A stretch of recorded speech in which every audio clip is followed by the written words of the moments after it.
কেন্দ্রীয় চুক্তিতে না থেকেও তামিমের সেন্টার উইকেট ব্যবহারের যৌক্তিকতা নিয়ে প্রশ্ন। চ্যাম্পিয়ন্স ট্রফির বিবেচনায় থাকায় পাচ্ছেন অনুশীলন সুবিধা, ইঙ্গিত বিসিবির। বাংলাদেশ আয়ারল্যান্ড নারী সিরিজের জন্য টাইটেল স্পন্সর পেল বিসিবি। প্রথমবারের মতো পৃষ্ঠপোষক পেয়ে নতুন পরিকল্পনা ফাহিমের। স্পন্সর এসেছে বয়স ভিত্তিকেও।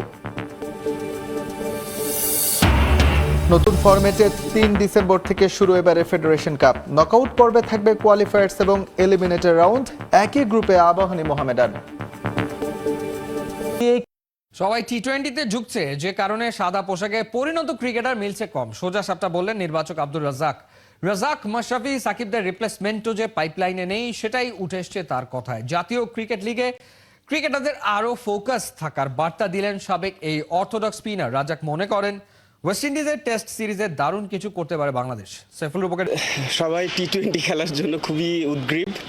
সবাই টি-20টাকেই ক্রিকেট মনে করছে। তেতো সত্যটাই কজন বলতে পারে। দেশে বিদেশে শুধু টি-20 খেলার বাসনা। শর্টকাট রাস্তায় গেলে মেলে গ্ল্যামার, ফুলে ফেপে ওঠে ব্যাংক অ্যাকাউন্ট। সে কারণেই নাকি লাল বলের ক্রিকেটে ফোকাস কমে যাচ্ছে ক্রিকেটারদের। টেস্ট আর ওয়ানডেতেও একের পর এক ধাক্কা খাচ্ছে টিম বাংলাদেশ। জাতীয় দলের আন্ডার পারফর্মারদের কড়া হুঁশিয়ারি দিলেন নির্বাচক আব্দুর রাজ্জাক। যদি একটা প্লেয়ার 15-20 বছর খেলে চলে যায়, আমরা কিন্তু সাথে সাথে ওর সমমানের পাওয়া একটু মুশকিল। তো আমি শিওর যে যারা ন্যাশনাল টিমে খেলে, ন্যাশনাল টিমে খেলার থেকে বড় তো একটা ক্রিকেটারের আর কিছু নাই। ইভেন টেস্ট ম্যাচ খেলা থেকে বড় আর একটা ক্রিকেটারের কাছে কিছু আছে বলে আমার মনে হয় না। তো এটা না অটোমেটিক প্রসেস। আপনার যখনই কেউ একজন এসে পিছে নক করতে থাকে ডোর, তো যে ভিতরে থাকে সে অলরেডি বুঝতে পারে।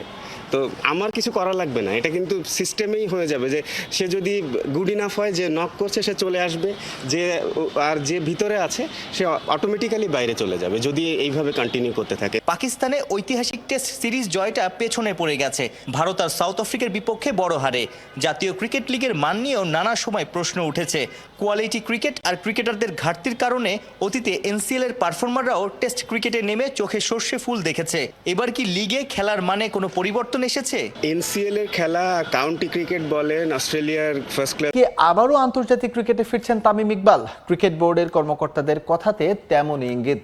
ক্রিকেট অপারেশনস ইনচার্জ বলছেন ওয়ানডেতে বিবেচনায় থাকার কারণে অনুশীলন করার জন্য সর্বোচ্চ সুবিধা দেওয়া হচ্ছে তামিমকে। প্রশ্ন উঠেছে সেন্ট্রাল উইকেট ব্যবহারের যৌক্তিকতা নিয়েও।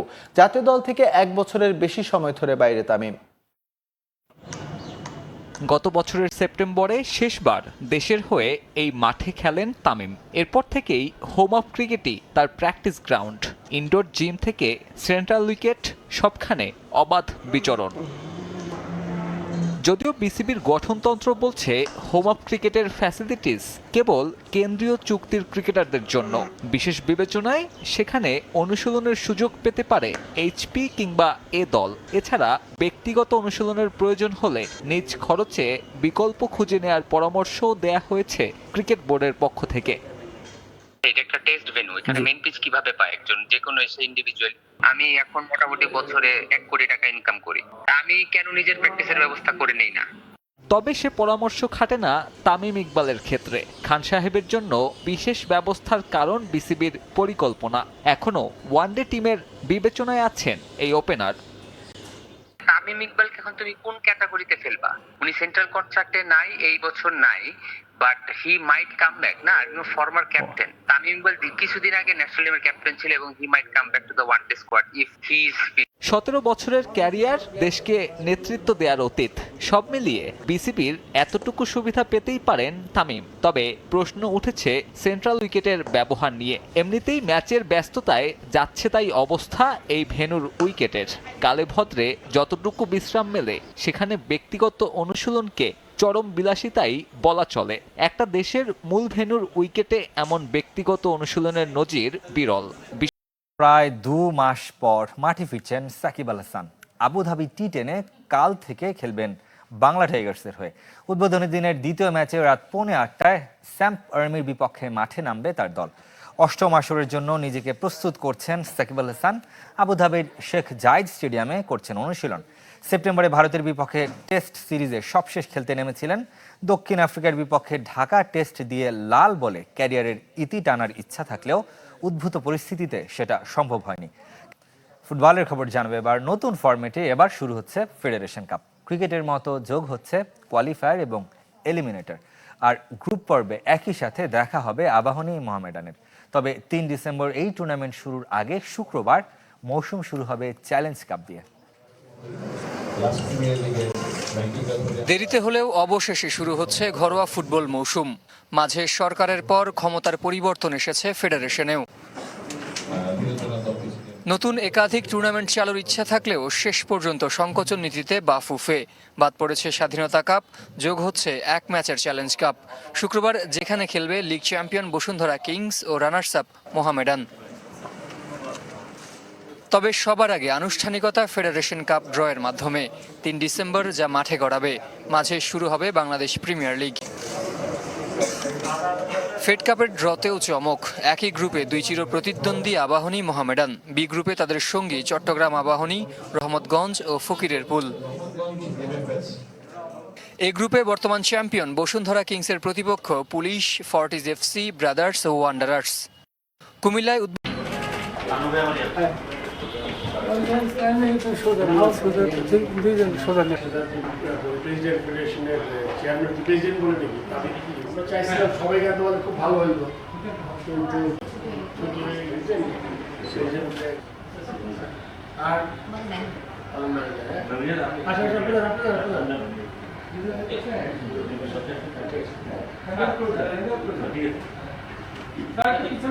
স্পেশালি আরও বেশি হ্যাপি দ্যাট গতবারের পরে এবার আবার হয়েছে, তার মানে এটা ওয়াজ নট এ ফ্লুক, এটা আমরা আবার মেয়েদের টিম প্রুভ করেছে।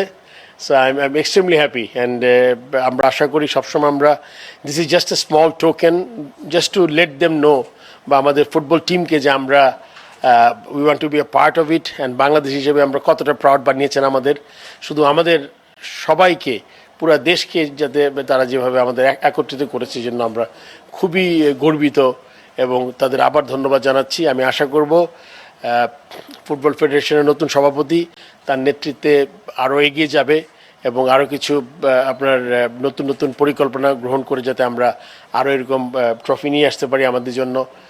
এটা বিরাট ব্যাপার হবে। অ্যাজ এ বাংলাদেশি আমি এক্সট্রিমলি প্রাউড। আমি ধন্যবাদ জানাচ্ছি বাংলাদেশ ক্রিকেট বোর্ডের সকল সম্মানীয় সদস্যবৃন্দদের এবং বিশেষ করে বোর্ডের প্রেসিডেন্ট।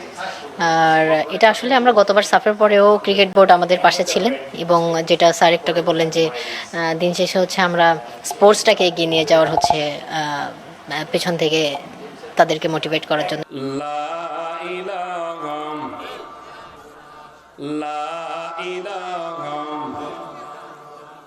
যার দিলে আছে আল্লাহর ভয়, জিকির করে সেই নিরালয়। কথা বলেন ঠিক না ঠিক?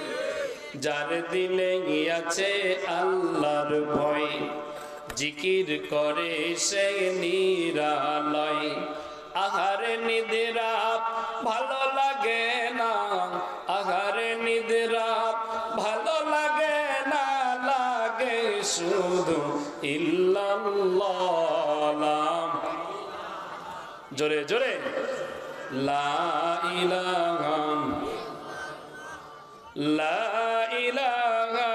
ইল্লাল্লাহু মুহাম্মাদুর রাসূলুল্লাহ। সকলে বলি সাল্লাল্লাহু।